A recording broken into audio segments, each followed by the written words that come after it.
सो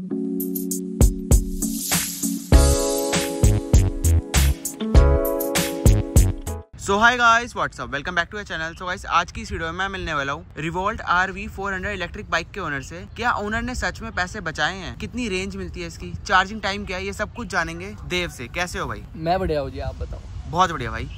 भाई कब लिया आपने ये बाइक? ये बाइक मैंने 2021 के अप्रैल में ली थी। 3 साल हो गए भाई, ऑलमोस्ट 3 साल हो गए ऑलमोस्ट। भाई उस टाइम प्लान कैसे करा आपने इस बाइक का? उस टाइम पहले हमने और भी बाइक देखी। पहले मैंने पल्सर देखी थी, फिर उसके अलावा हमने यामाहा की देखी थी, FZX वो देखी थी। ओरिजिनल वही था कि चलो पेट्रोल में ले लेंगे बाइक, जो कि रनिंग इतनी है नहीं, पर फिर भी तो इवेंचुअली फिर हमने एक कॉन्सेप्ट सुना इंडिया में, तब तो नया ही कॉन्सेप्ट चला था इलेक्ट्रिक बाइक्स और स्कूटर्स का। तो हमें कॉन्सेप्ट अच्छा लगा और ये बाइक थोड़ी ठीक लगी। इसका आप लुक भी देखो तो आप दूर से लगता नहीं इलेक्ट्रिक है, तो इस वजह से ये हुआ कि इलेक्ट्रिक ही लेंगे अब। भाई आपकी फर्स्ट बाइक है? नहीं, ये मेरी फर्स्ट बाइक नहीं है। इससे पहले स्प्लेंडर थी और जनरली वही है कि इंडियन फैमिलीज में स्प्लेंडर ही चेंज होती रहती है, तो उससे हट के कुछ लेना था। मैंने और कोई बाइक नहीं देखी थी। उसका एक बहुत मेजॉरिटी रीज़न है। इसमें क्या है, आपको पता है हम फ्लैट्स में रहते हैं, फ्लैट्स में चार्जिंग बेस्ड फैसिलिटी इतनी अच्छी नहीं होती। इसमें क्या फीचर है, इसकी बैटरी निकल जाती है, आप ऊपर ले जाके चार्ज कर सकते हो। अगर आपके पास इंफ्रास्ट्रक्चर नहीं भी है या फिर अवेलेबिलिटी नहीं है आपके पास चार्जिंग पॉइंट की सोसाइटी में, तो आप इसकी बैटरी निकाल के चार्ज कर सकते हो। भाई इस बाइक को आप कितना चला चुके हो? ये बाइक 16,000 किलोमीटर से ज़्यादा चल चुकी है और मतलब अभी तक तो एक्सपीरियंस मेरा ठीक ही रहा है। अगर इसको कोई 5-7 के अराउंड बंदा चला रहा है, 5-8 के चला रहा है, उससे चल जाएगी ठीक है, पर उसको भी कभी कभार इशू आ जाएंगे। तो अगर आपकी हाइट 5'5" है या 5'6" है, तो मैं चाहूँगा या तो इसकी आप सीट लोअर करवा लो, या आप ये बाइक कंसिडर मत करो, जो कि आपके पैर नहीं पहुँचेंगे। ये इनिशियली एक 6 फीट 1 के बंदे के लिए ली गई थी, तो उनके लिए जिनकी हाइट बड़ी है उसके लिए बाइक थोड़ी और ज़्यादा कंफर्टेबल है। छोटी हाइट में कभी कभार दिक्कत हो जाती है। और भाई ये इसका चार्जर है? हाँ जी भाई, ये इसका चार्जर है। ये इंडिकेट करता है 0 to 100 कब हुई और इसमें बैटरी लेवल्स आ जा। तो अब इसकी सीट मॉडिफाई कराई हुई है पूरी, जो कि इसकी स्टॉक सीट में पीछे ऊंचा है, तो जो पीछे बैठते तो उसको इतना कंफर्टेबल दिखता है। Seat modified. अब इसमें क्या है, इसकी बैटरी आपको निकालनी हो, यहाँ से की होल है, इस चाबी को इस साइड पुश करो, ये पहले सीट निकालो ऐसे, देखो आप सीट ये वाली मॉडिफाइड है, निकल जाती है, उससे कंफर्टेबल है स्टॉक सीट से। और ये जिसको खोलना है, जो रिवोल्ट नहीं ले रहे, उसको ये पुश करके खोलना पड़ता है, कंफ्यूज नहीं होना है इस बारे में। तो इसको ऐसे पुश किया, ये खुल गया। यहाँ आपको थोड़ा बहुत स्टोरेज स्पेस दिखता है, RC के लिए इंश्योरेंस पेपर्स और वो सब मैं यहाँ रखता हूँ। टूल किट भी इसकी यही है। फिर आप इस ट्रे को हटाइए ऐसे, और ये इसके अंदर बैटरी, आप बैटरी दिखाइए, तो ये ऐसे इसमें स्टॉक होती है। ये इसका कनेक्टर है, ये भी अगर आप... भाई कभी इसकी बैटरी में इशू आया है? नहीं, इसकी बैटरी बढ़िया है, बैटरी में इशू नहीं है। इस कनेक्टर में आपको ज़्यादातर इशू आ जाते हैं कि ये जो कनेक्टर है ये ख़राब हो जाता है, इसकी अवेलेबिलिटी भी थोड़ी कम है। ये होता है कि इसका चार्जर थोड़ा हीटअप हो जाता है, अगर जो कि हम काफ़ी वास्ट कंडीशन में, हार्श कंडीशन में इसको चार्ज करते हैं, चार्जर नीचे पड़ा रहता है, तो हाँ चार्जर थोड़ा सा हीट हो जाता है। भाई 3 साल के बाद क्या आपको इस बाइक के पॉजिटिव लगे, क्या नेगेटिव लगे? देखिए, पहले पॉजिटिव से शुरुआत करते हैं। पॉजिटिव ये है कि इसकी रेंज सही है, जो कंपनी क्लेम करती है उतनी रेंज इसकी आ रही है। -20 तक जा सकती है, डिपेंड्स कि आप किस रोड पे चला रहे हो, कैसे चला रहे हो। बिल्कुल ही मतलब एकदम से एक्सेलेरेट कर दिया तो रेंज कम हो गई, आप धीरे धीरे एक्सेलेरेट कर रहे हो, प्यार से चला रहे हो तो रेंज बढ़ गई। तो उस वे में एक इसकी रेंज बढ़िया लगी। दूसरा, इसका सस्पेंशन बहुत प्यारा है। सस्पेंशन आप इस बाइक का देखेंगे बढ़िया है, बिल्कुल आगे और पीछे, मतलब कंफर्ट है एक बाइक में बढ़िया। और एक पॉजिटिव इसका है, इसका पिछले वाला टायर बहुत मोटा है, तो आपको ग्रिप और ट्रैक्शन बढ़िया मिल जाता है कि आप पूरी से पूरी रोड पे भी चला रहे हो तो इसकी ग्रिप सही मिलती है। नेगेटिव ये है कि जो इसकी कंपनी क्लेम करती है कि आप बैटरी निकाल लो, ऊपर चार्ज कर लो अगर आपके पास फैसिलिटी नहीं है, वो बात कम्प्लीटली ट्रू नहीं।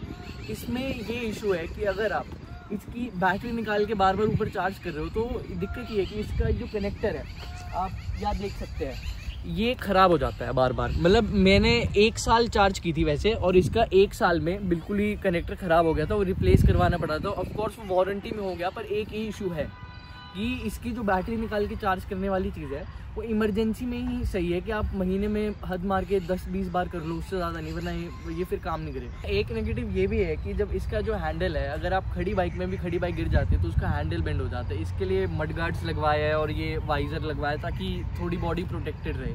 तो ये एक एक्सेसरी आप अगर इस बाइक को कंसिडर कर रहे हो, प्लीज़ लगवा लो पहले। भाई इस बाइक की कंपनी क्लेम कितनी करती है रेंज? इस बाइक की कंपनी क्लेम करती है, अगर आप इको में चला रहे हो तो 160, अगर आप नॉर्मल में चला रहे हो तो 90 से 100, और अगर आप स्पोर्ट्स में चला रहे हो तो 60 किलोमीटर। उतनी आपको मिल रही है रेंज अराउंड, मतलब प्लस माइनस आपको 10-20 हो सकता है, पर हाँ अराउंड उतनी है। आपको कितनी मिल रही है? इतनी मिल रही है? हाँ इतनी, इससे थोड़ी कमी मिल रही है, क्योंकि अगर बाइक थोड़ी पुरानी हो जाती है तो ऑफकोर्स उसकी रेंज घटती है, बैटरी पे इशू आता है थोड़ा कि 10-20 घट गया और घट गए। और ड्राइविंग के ऊपर भी अगर आप एकदम से एक्सीलेट कर रहे हो और थोड़ा कम एक्सीलेट करते हो, उस पर डिपेंड करता है। भाई चार्जिंग टाइम कितना लगता है? चार्जिंग टाइम इसका 3 घंटे 30 मिनट लगते हैं। आप जहाँ भी इसको खड़ी कर दोगे, मतलब एक तरीके से अनोइंग भी लगता है, लोग आके पूछते हैं इलेक्ट्रिक बाइक है इंडिया में, ये कॉन्सेप्ट कब आया? मतलब अभी तक बहुत लोगों को पता नहीं है कि इंडिया में काफ़ी सारी इलेक्ट्रिक बाइक्स आ चुके हैं। स्कूटी से लोग काफ़ी फेमिलियर है, इससे फेमिलियर नहीं है, तो इसको आप जहाँ ले जाओगे इसकी मार्केटिंग अपने आप हो जाएगी। इसकी की आप देख सकते हो, की का भी एक पॉइंट है कि जैसे ही लोग दूर से देखते हैं, बाइक में रिमोट की आती है इसके, तो इसको जैसे आप ऑन करोगे ऑफ करोगे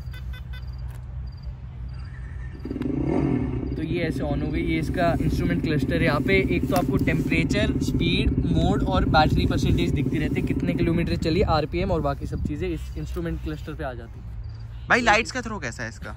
लाइट्स का थ्रो इसका बढ़िया है, आप देख सकते हैं, जैसे हाई बीम है तो मेरे को कभी दिक्कत नहीं हुई। तो इसमें स्पीकर दिया हुआ है, इससे आवाज़ आती है, आपको 3-4 मोड मिल जाते हैं, देख सकते हैं आप। जैसे ये थ्रॉटल है इसका, ये तो थोड़ी साउंड इसकी हल्की है, मतलब साउंड में ऐसे आपको बिल्कुल नेचुरल नहीं आएगी, पर हाँ एक बार तो बढ़िया लगता है जब बाइक स्टार्ट होती है तो लोग देखते हैं कि एग्जॉस्ट की आवाज़ आ रही है। देव भाई कभी ब्रेकडाउन हुई है ये बाइक? हाँ भाई, ये 2 बार बाइक ब्रेकडाउन हुई है। एक बार इसकी पुली की वजह से हुई है और एक बार इसके स्टैंड में जो फीचर है उसकी वजह से हुई है। पहले रीज़न पे आता है पुली की वजह से। पुली जो है वो ऑफकोर्स चेन जितनी मजबूत नहीं होती, जिसके नए वेरिएंट्स में चेन ड्राइव आ रहा है उसकी वजह से पावर ट्रांसफ़र बेटर है, पर रेंज घट जाती है। इसमें पुली का फ़ायदा है, रेंज बढ़ जाती है, पर पुली उतनी स्ट्रॉन्ग नहीं होती है as compare to metal chain, तो पुली टूट जाती है वो उसमें, तो आपको नई पुली जब तक ना आए आप बाइक चला नहीं सकते हो। दूसरा इसके स्टैंड में है कि अगर इसका स्टैंड लगा हुआ आप कितना भी थ्रोटल दे लो, बाइक आगे नहीं बढ़ेगी, वो इसमें फीचर है। वो तो सेफ्टी फीचर हो गया भाई। हाँ वो सेफ्टी फीचर है, पर उसमें इशू ये है कि अगर वो स्टैंड लग जाए नीचे कहीं या उसके सेंसर में कुछ हो जाए तो आप बाइक चला ही नहीं सकते हो। पार्ट्स कॉस्टली हैं? कुछ पार्ट्स इसके कॉस्टली है, एज इमोबलाइजर, कनेक्टर और वो सब, पर जो नॉर्मल पार्ट्स है इसके जैसे या स्टैंड या पुली, वो आपको बिल्कुल सस्ते में मिलेंगे, करोल बाग से ही मिलते हैं मोस्टली। उसकी कॉस्टिंग कितनी आती है भाई? पुली की मेरे को एग्जैक्टली याद नहीं, शायद 800 की एक बेल्ट आती है, पुली आती है। और स्टैंड तो इसका वो सेंसर रिपेयर होता है, वो आप रिवोल्ट वाला ही कर सकता है, या आप उसके नीचे अगर आप कभी स्टक हो ऐसी सिचुएशन में, आप उसके 2 तार काट दो, बाइक चल जाएगी। पर एक इश्यू तो है ही भाई, कभी आप हिली एरिया में लेके गए हो इस बाइक को? हिली एरिया में मैं एज सच तो नहीं ले गया, फैमिली में और लोग लेके गए हैं, तो ठीक है, मतलब आप पेट्रोल बाइक से कम परफॉर्म करती है, पर मैनेजेबल। उस टाइम आपको डिस्काउंट मिला कुछ जब आपने ये बाइक ली? नहीं, उस टाइम मुझे कोई डिस्काउंट नहीं मिल रहा। अभी इस बाइक पे अच्छा डिस्काउंट चल रहा है बहुत ज़्यादा, और इसके बेटर वर्जन्स भी आ गए हैं जो स्टार्टिंग फ्रॉम 99,000 है। मैंने तो काफ़ी ज़्यादा 1.5 1.6 की कुछ ली है। कोई इशू आया इसमें? इस बाइक में थोड़े बहुत इशू आए थे, 3-4 इशू, वो फर्स्ट ईयर में आए थे। उसके बाद इस बाइक में अभी 2-3 साल से कोई इशू नहीं आया, बढ़िया चल रही है।